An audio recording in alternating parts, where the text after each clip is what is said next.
November 15, 1875. London, the heart of the British Empire. The air in the corridors of Westminster is thick with a peculiar mixture of coal smoke from the autumn fog and a far more potent, intangible haze, panic. In the private offices of the Prime Minister Benjamin Disraeli, the atmosphere is electric with dread. Disraeli, the flamboyant and calculating conservative leader, paces. He is not just a politician in this moment. He is the steward of an imperial destiny he feels slipping through his fingers. The news from the continent is a dagger poised at Britain's throat. The Khedive of Egypt, Ismail Pasha, is bankrupt, and to settle his staggering debts to European bankers, he is about to sell his single most valuable asset, 176,602 shares in the Suez Canal Company. The canal. The words alone carry a physical weight for every minister in the room. It is not merely a ditch in the sand. It is the empire's main artery. Since its completion just 6 years prior in 1869, it has halved the sea journey to India, the jewel in the imperial crown. The British Empire is a maritime organism, and the Suez Canal is its new, vital spinal column. And now the majority shareholder, the eccentric and spendthrift Khedive, is selling. The buyer. French government is maneuvering, ready to pounce. If France consolidates control, Britain's lifeline is held in a foreign and often rival hand. The Royal Navy's dominance, the flow of troops to India, the very logic of empire, all compromised.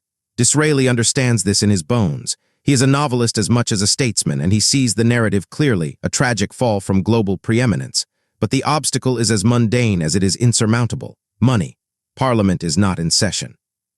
To convene it to debate a purchase of this magnitude, £4 million sterling, a sum that would stagger the public treasury, would take weeks. The French offer is imminent.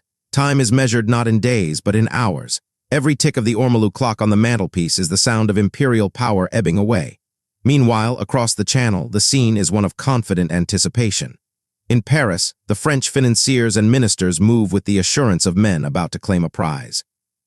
They see Ismail's desperation as their opportunity. Control of the canal means control of the most strategic waterway on Earth, a lever to be pressed against British ambitions. They have the connections, they have the framework of the deal. All that remains is the final signature. The British, in their view, are lumbering, parliamentary, slow. They operate with the speed of a royal decree. Britain is bogged down in procedure. Back in London, Disraeli's mind races beyond the walls of Westminster, beyond even the borders of England. He thinks of one name, a name that symbolizes both immense financial power and a network that transcends national governments: Rothschild. Specifically, Lionel de Rothschild, head of the English branch of the family's banking dynasty. The Rothschilds are not just bankers. They are an institution, a nervous system of European capital with agents in every major court and counting house. They possess what Disraeli lacks: liquidity, discretion, and breathtaking speed. The meeting is arranged not in a grand office, but with urgency. Disraeli's representative, his private secretary, conveys the monumental ask: can the House of Rothschild loan the British government £4 million? Not in months, not in weeks, in days. The security is the future goodwill of the British state. The interest is whatever they deem fair. The risk is astronomical, but the potential reward, the eternal gratitude of an empire, is incalculable. Lionel de Rothschild receives the request. The fate of the Middle East, the balance of global power, now hinges on a private financial decision made at a banker's desk in New Court, St. Swithin's Lane. The clock continues to tick. The French pen hovers over the paper, and a single, audacious loan is all that stands between the British Empire and strategic oblivion. November 16, 1875. New Court, City of London. In the austere, powerful silence of the Rothschild banking house, a different kind of tension hums. It is not the political panic of Westminster, but the intense, quiet focus of supreme financial calculus. Lionel de Rothschild, a man whose family has financed wars and stabilized nations, considers Disraeli's extraordinary request: £4 million. It is a sum so vast it dwarfs the annual budgets of minor kingdoms. To raise it, he cannot simply open a vault. He must tap into the very lifeblood of global capital, a network his family built. The Rothschilds operated on a principle of information and speed long before the telegraph, using carrier pigeons and trusted couriers. Now, with telegraph cables crisscrossing the Channel and under the Atlantic, the system is electrified. Lionel confers with his brothers across Europe, Alphonse in Paris, Mayer in Frankfurt. The question is not merely one of liquidity, but of geopolitics. A loan to the British government to outmaneuver France carries diplomatic risk. The Rothschilds are famously neutral, a nation unto themselves. Yet the opportunity is historic. The interest would be substantial, but the true collateral is influence, becoming the permanent, indispensable financial arm of the world's greatest empire. While Lionel calculates, in Cairo, Khedive Ismail Pasha drowns in a gilded cage of his own making. His palaces along the Nile, like the gargantuan Jezera Palace, are monuments to debt. He has modernized Cairo, built railroads and opera houses, and bankrupted Egypt in the process. European creditors, a consortium led by British and French banks, circle like vultures. They have their hands on Egypt's revenue streams, its cotton, its taxes. The sale of his Suez shares is not a strategic choice. It is a fire sale, a final, desperate jewel to pawn. He is besieged by French agents offering immediate cash, pressing for a signature. The document is prepared. The atmosphere in Cairo is one of febrile exhaustion, a ruler selling his birthright under the crushing weight of compound interest. Back in London, Disraeli waits in a state of agonizing suspense. He has no legal authority to commit the government to such a loan. He is acting on pure political instinct, a breathtaking gamble that could end his career if it fails. He drafts a letter to Queen Victoria, not asking permission, but informing her of his bold stroke, framing it in the language of imperial destiny. He knows that to hesitate is to lose. Every hour that passes, the French cable lines between Paris and Cairo buzz with confirming messages, tightening the knot. Then the decisive moment arrives. A messenger moves swiftly from New Court to Downing Street. Lionel de Rothschild has agreed. The terms are steep but clear. The British government will borrow £4 million. Rothschild will take a commission and the government will pay 2.5% interest above the Bank of England's rate. But the most staggering term is the timeline. The money will be delivered in 48 hours. The machinery of the Rothschild Bank engages with silent, ruthless efficiency. Funds are called in from across the continent. Promises are solidified with a handshake and a word that is, in this world, bond. They do not move money in sacks of gold. They move it via ledgers, telegraphic transfers, and unimpeachable credit. Now the race is truly on. Disraeli must physically secure the shares before the French do. He instructs Britain's agent and consul general in Egypt, a shrewd diplomat named Henry Gordon, to act. But Gordon is not in Cairo. He is on a ship sailing toward Egypt. The instructions reach him at the Suez port itself. He must disembark, commandeer a train, and reach the Khedive with all possible speed, armed not with gold, but with the unimpeachable promise of Rothschild's credit. As Gordon races across the desert by rail, the French consul in Cairo, the Comte de Saussane, sits confidently with Ismail, pen in hand, believing the deal is already French. He is waiting for one final authorization from Paris, a bureaucratic delay born of assumed superiority. He does not know that in the city of London a financial cannon has just been fired and its projectile, a promise of £4 million, is now hurtling toward Cairo, faster than any telegraph wire can carry a warning. November 18, 1875. Cairo, Egypt. The night is hot and close, the air smelling of dust, jasmine, and tension. In the Khedive's palace, the atmosphere has shifted from exhausted resignation to chaotic urgency. Henry Gordon, the British consul general, has arrived not with a chest of gold, but with something more powerful, a guarantee from the House of Rothschild, endorsed by the British Prime Minister himself. He finds Khedive Ismail Pasha a man torn.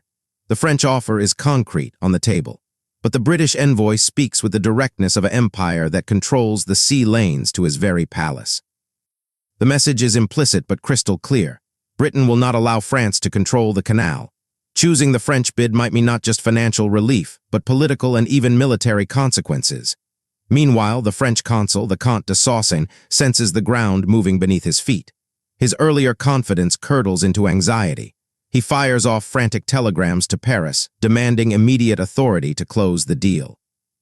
But the French system, bound by hierarchy and a lack of true emergency funds readily available to the state, moves with infuriating slowness. They are playing a game of chess, assuming they have time. Disraeli and Rothschild are playing a game of high-stakes poker and have just gone all in. In a private chamber under the flickering light of gas lamps, the final act plays out. Ismail, his empire crumbling under debt, sees a path. The British offer is financially equivalent, but it carries a different kind of weight. It is a political lifeline. To sell to Britain is to align with the predominant naval power in the Mediterranean and the Red Sea. It is a pragmatic choice for a drowning man. He gives his consent, but consent is not enough.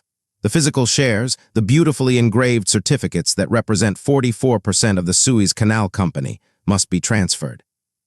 And the French directors of the company in Cairo, realizing what is happening, throw up last-ditch legal and bureaucratic barriers.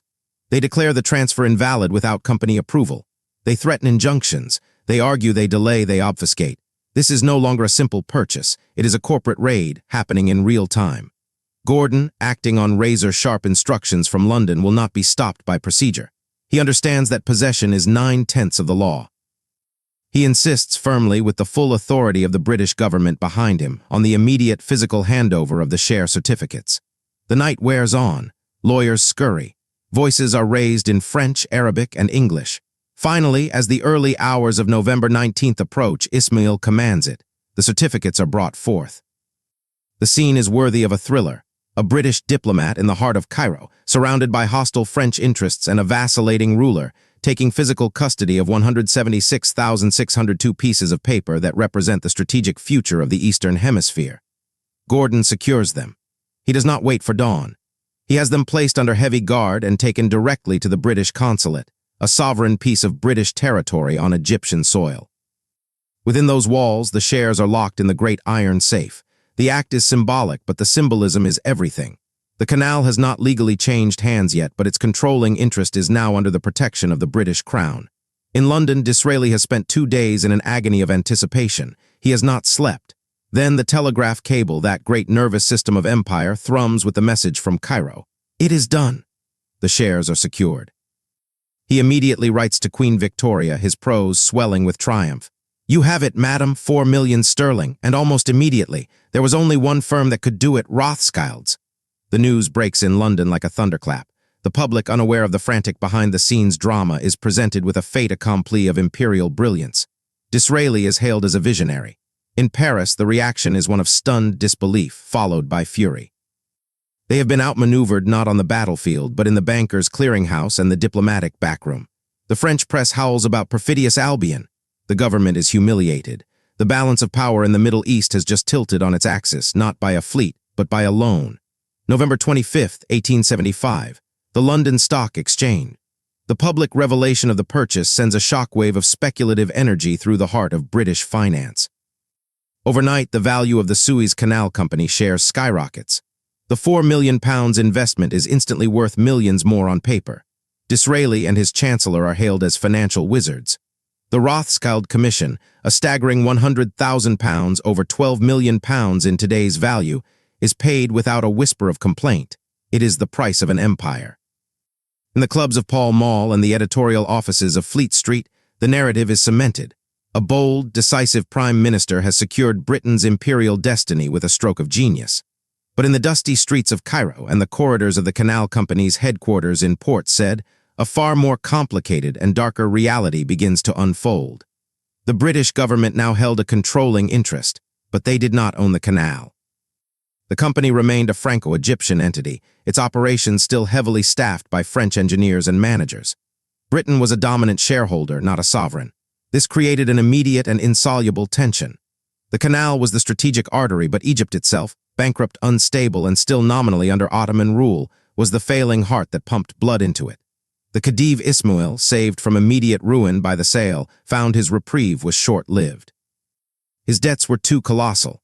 Just 4 years later, in 1879, he would be deposed by his Ottoman overlords under intense European pressure, a puppet with his strings cut. Britain and France, now locked in an uneasy financial condominium over Egypt's corpse, moved to take direct control of its treasury to protect their bondholders and the canal's revenue. This led to the uprising of Ahmed Yorabi in 1881, a nationalist revolt against foreign influence. For Britain, the calculation was now inescapable. To protect the Suez shares, they had to protect Egypt. To protect Egypt, they had to invade. In 1882, the Royal Navy bombarded Alexandria and British troops landed at the canal itself, defeating Yorabi's forces at the Battle of Tel el-Kebir. The temporary occupation of Egypt would last for 74 years. The 48-hour loan had set in motion an irreversible logic of empire. The financial stake demanded political control. Political control demanded military occupation. The canal was no longer just a commercial investment. It was the casus belli and the prize.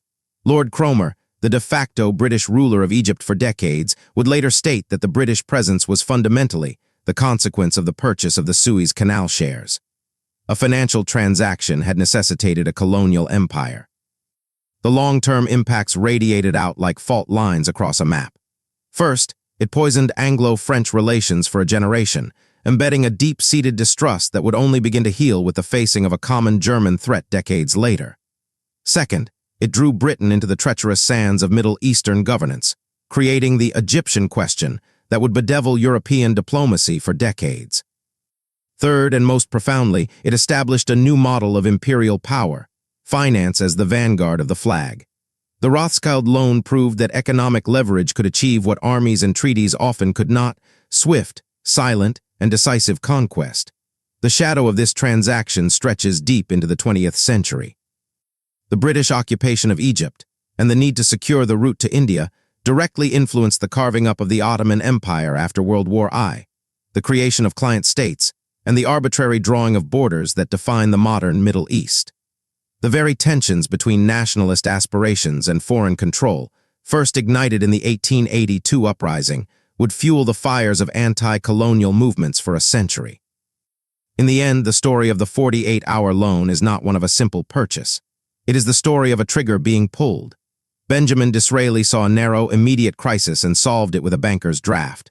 But that draft was written on the future.